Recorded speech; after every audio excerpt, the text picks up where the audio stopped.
Another day, another September blasting earth, wind, and fire. Anyone? Anyone? Did I show you my yellow ducky now has a friend?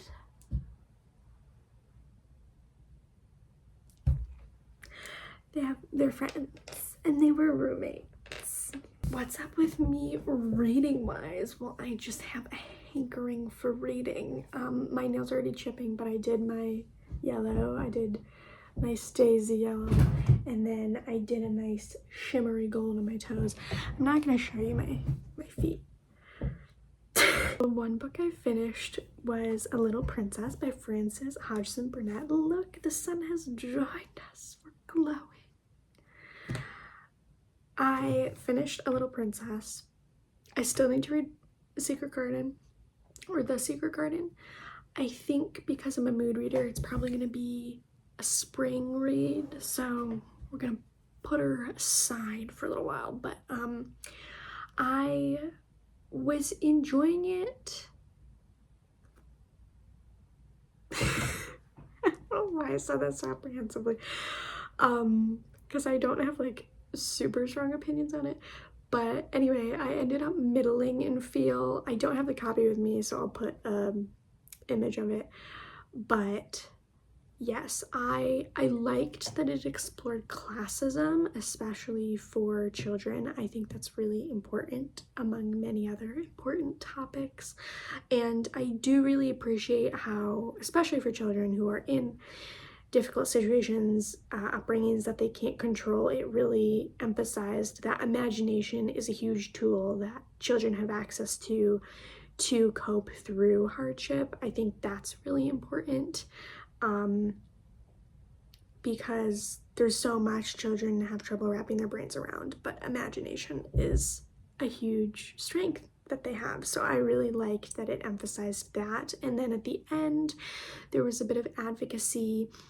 So basically our story follows Sarah Crew, who is, I believe, 7, at least at the beginning. I don't remember the exact time frame of the novel, but basically she learns how to relate to her peers, learns how to relate to the people in her house who are the servants, and then her dad ends up passing away, and then she's treated totally different because she has lost this claim to money, essentially. It's exploring how money can impact how people treat you for better or worse. And specifically in her case, the adults treat her worse, unfortunately, when she has less money and resources. And so there's very much like cruelty in terms of the antagonists, in a way that feels a bit too 2D to me. But I understand that, like, in general, that tends to be the case when it's a children's work. At the end, she finds resolution, and it's very positive. And probably the coolest part to the ending for me was that she really takes her experiences and uses them for advocacy and to really pass along that respect and value for girls who are or will be in her situation when she was very poor and had very little and was very hungry. So I really liked all of those themes that it explored.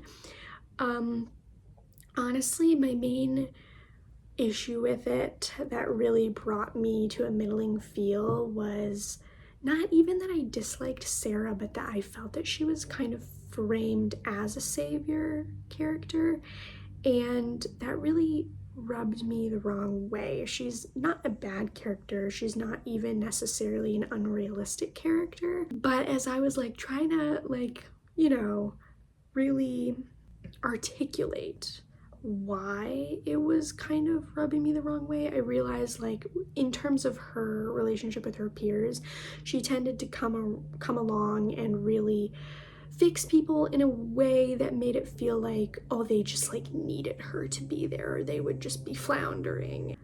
They don't need her specifically. Like, they could find their way out another way if they had to. And so I didn't really like the feeling of like Sarah just like was like this fairy godmother almost for her peers.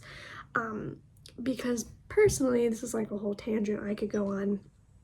I could see that that would have been a really unhealthy protagonist for me to absorb when I was younger, because my main protagonists that I absorbed when I was younger, that I identified with, probably primarily because they were brunettes and I related to them physically, were Hermione, Belle from Beauty and the Beast, and Wendy Darling. And with all of those characters, their role, among other things, was contingent upon their relationship with fixing men or aiding men in ways that the men supposedly like needed them to do. And that was very much a narrative that I had to unlearn even within the last year. Like, these are narratives that really like bogged me down, feeling like, oh, so I'm supposed to like go out and fix people. And when you think that like it's all on you to fix people, it can quickly turn into like, why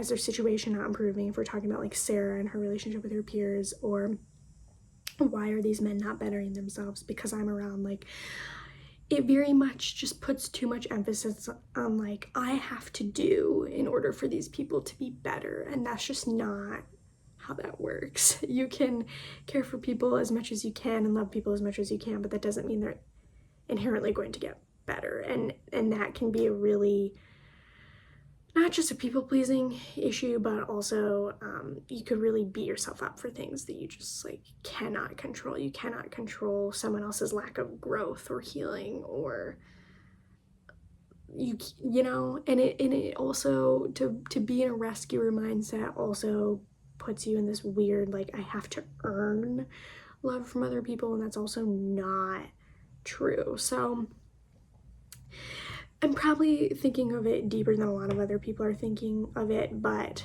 the way that the relationships in this story were framed, in Sarah's role in the relationships specifically, so like barring the adults towards Sarah, it very much felt like, go out and cure everyone, and that's just like, that's not a weight that a person is supposed to hold.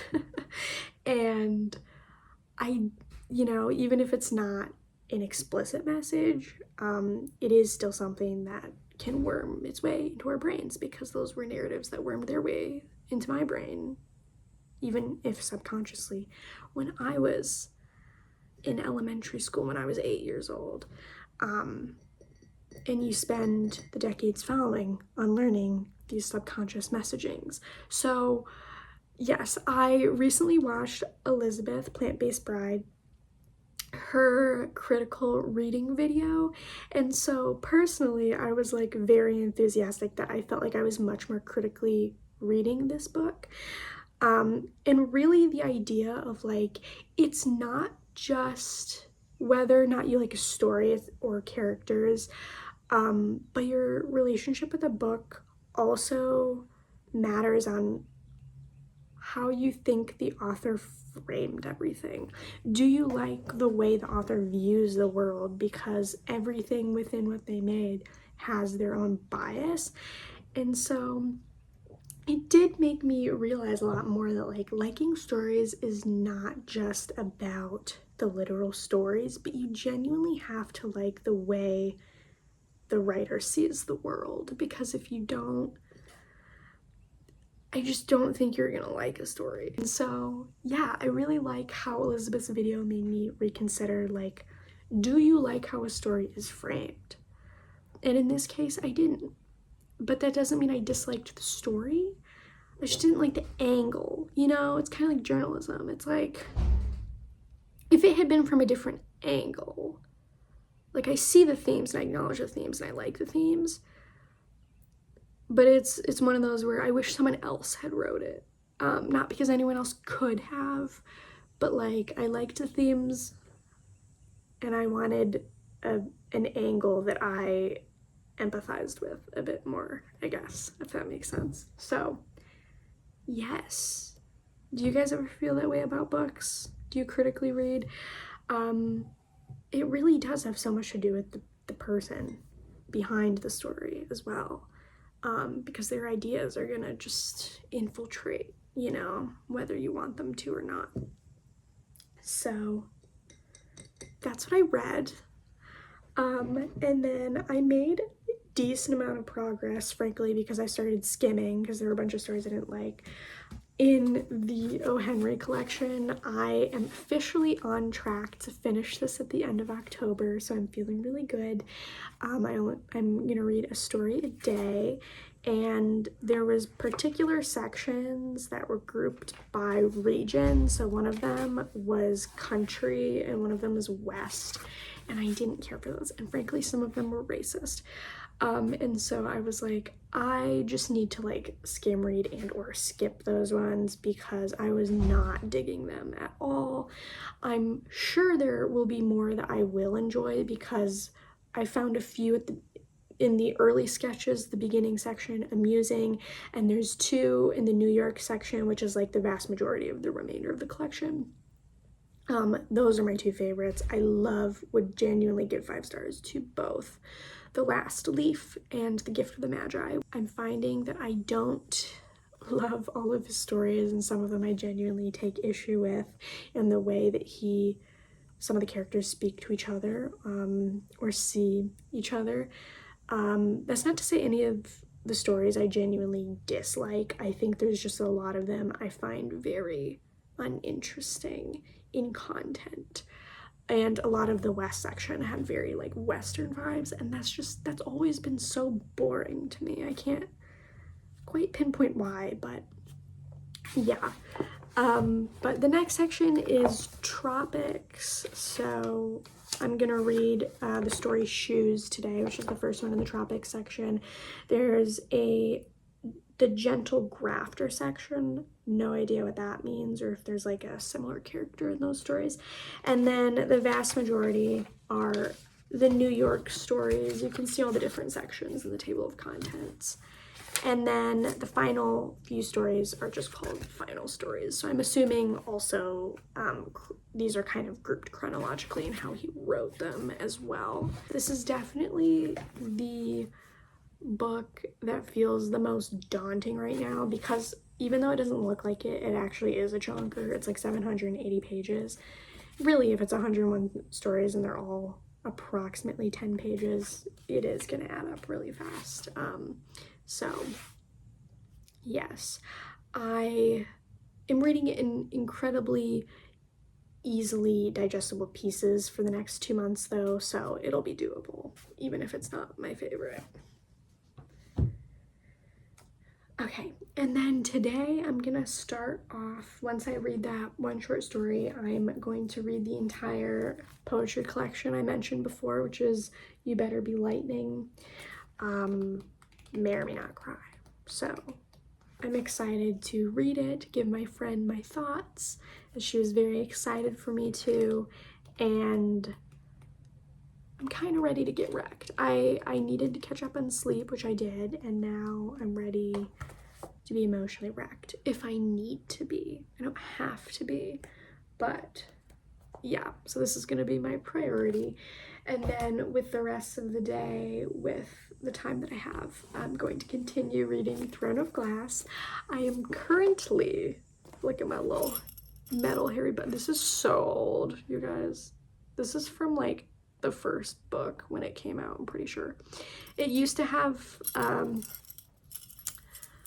like a ribbon attached, and yeah, I don't know, lost it or something. Anyway, I'm on page 182, chapter 25. Cole is my favorite. I'm feeling middling. I am mainly feeling like it's very tropey so far, but I will say I just got to the part where she found the secret passage, and that was very fascinating to me. So if it turns into more of that vibe, I will definitely want to keep reading the series, but I'm just shy of halfway. The vast majority has felt tropey to me, which is not a bad thing. It's just like a middling in feel thing. It honestly reminds me probably the most of Shadow and Bone. But then also, you know, there's a little bit of the Hunger Games flair. I I don't find the Dorian arc believable. I had a hunch that there was going to be a love triangle, which is also why it felt tropey immediately. I don't find his arc believable at all. It feels like it came out of nowhere. So I think that's also why I'm easily preferring Cole. Currently, anyway, I don't know if Dorian will have more of a character arc. Some of you might be screaming at me about that. I don't know. But yeah. So I am definitely curious. I think I have enough left that it could go any direction at this point. But yes, loved the secret hallway vibes. Would love more of that. But if it doesn't give me that, I'm probably not going to be inclined to want to keep reading. So I can't give you a for sure answer if I'm going to keep reading. But it's at least easy enough to get through that I've enjoyed reading it, even if I don't read anymore. But I so far anyway, I can't see myself rating it higher than 3 stars just because when something has this many tropes, I just get bored. I can't help it. That's it for now. I'm gonna go make lunch and then see if I get wrecked by the poetry collection. Listen, we are high tech, okay? Have my little mic. I have a ring light now. I made chicken for dinner, okay? I never make chicken because it scares me. I'm a changed woman. So I did read You Better Be Lightning by Andrea Gibson, who I did just hear recently passed away. So I was very grateful, also because of that, that I was able to read one of her works. Um, Thankfully, it did not make me uncontrollably sad or anything. It was very emotive, but yes, I was prepared to be emotional if I needed to be, but I didn't need to be, so it was okay. I ended up middling in feel. Some of the collection was just not my cup of tea, but it wasn't bad. Um, but I had a few poems that really, really stood out for me. My favorite, especially as someone who loves Tonio Pilots, in suicide prevention was every time I ever said I want to die. And it goes into how it's actually about really wanting to live and really wanting to live without pain. I know we know that, but sometimes we don't feel that. And something I really liked that the poem touched on, that Tyler Joseph of Tonio Pilots has also touched on in an interview, is that the thing with negative emotions and depression and even suicidal ideation is these things have lessons to teach us. We don't need to be scared of them. They have things to teach us about ourselves, maybe where some of our limits are, or things that really drain us or make us unhappy are. And it's just proof altogether that the goal is not to only be positive, and the goal is not to have a carefree life or a lighthearted life, but to see that there are genuine gems about humanity in hardship and in dark moments. Um, and I feel like that takes some of the fear and stigma out of these things as well, because there's something to be said, which I'm very passionate about emphasizing, in being able to feel that deeply. In the case of depression, it's to feel any sort of numbness or apathy or despair very, very deeply. It is a strength to feel so deeply, especially negative emotions that a lot of people are very uncomfortable with. And so a lot of times the thing with mental illness is it's actually taking a strength you have, the ability to feel deeply, and weaponizing it against you. And similarly, anxiety takes the gift of having an imagination and it weaponizes it against you. And so I just want to highlight that these things are not just curses, but they also speak of something about a strength that you have. And I just want to remind you of that. So I really liked that poem because a lot of people who are unfamiliar with these things are very uncomfortable with the emotions that come along with them, but the people who have really been through it know, and hopefully, if you don't, you'll continue to give gentleness for yourself to know that it's actually strength to lean in and to seek to understand why these things are pressing so deeply upon you. So anyway, the other poems that I liked, there was one about the day that Prince died. I think that might have even been the exact title, and basically spoke to the power of a musician in someone's life and how it can really mark time in someone's life.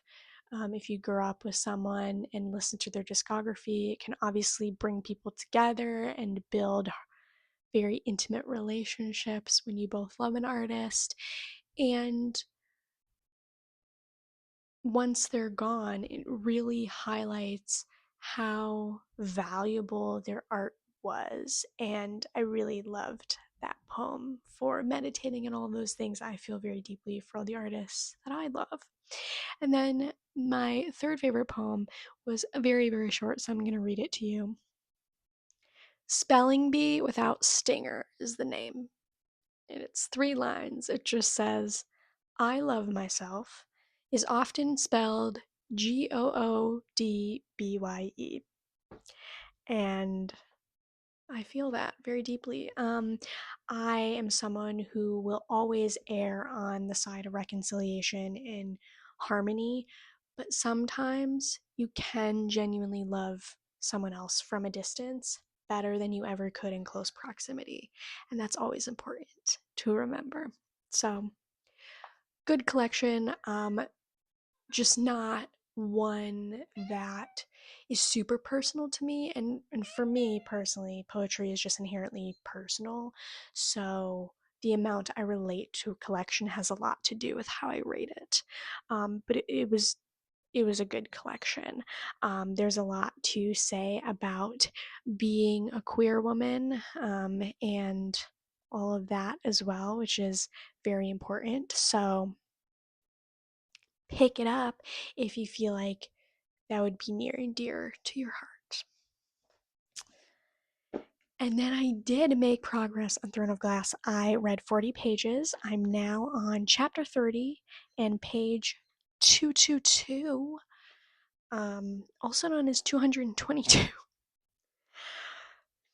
I am more intrigued now because a lot more of the magic aspect of things is happening, similar to the curiosity that was piqued when she went down the hallway. So I'm more interested now than 40 pages ago.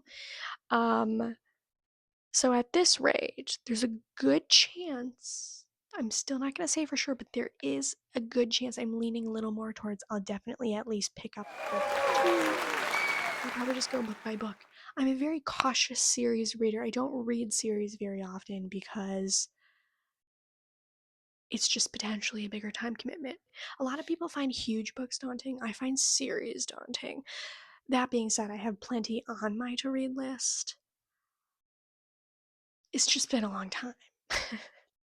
I will say I have enjoyed the intertwining of the magic. I think I read someone's review where they were critical of that and how it felt very bluntly like inserted suddenly into the story, but that's the point where I got more interested, so I'm not complaining. um but yeah, that's basically my update. If my calculations are correct, I read about 40 pages in an hour, so it's only going to take me about 4.5 more hours ish to read the rest. So I'm definitely going to finish this week. And yeah, I am very curious what's going to happen now, and curious how it's going to end slash set up the second book, because I'm assuming the competition part of it is ending in the first book. So where are we going to go from here?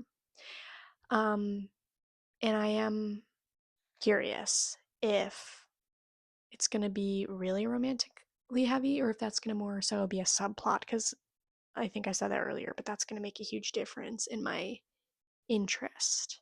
I love romance as a subplot. I'm not big on romance as the main plot, so I'm hoping it will be good to me and remain a subplot. I should get ready for bed, and I'm excited to keep reading this week. I'm also excited to just get into a lot of entertainment this month.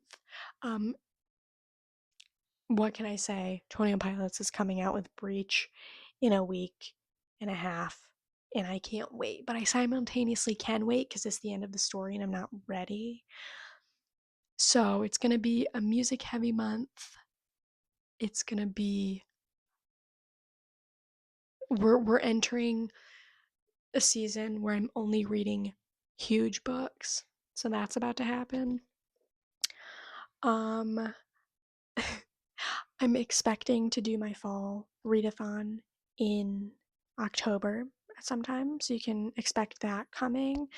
I feel like I just have a really busy month, and so I'm just really hoping that discipline will be the word of my month. Um, it sounds very practical and boring, but I think discipline will be what really makes me do everything well this month and enjoy everything well this month despite the busyness. So I'm hopeful for solid routines, solid nugget time, and hopefully getting back into exercise. So we'll check in with future Anna and see where she is with that.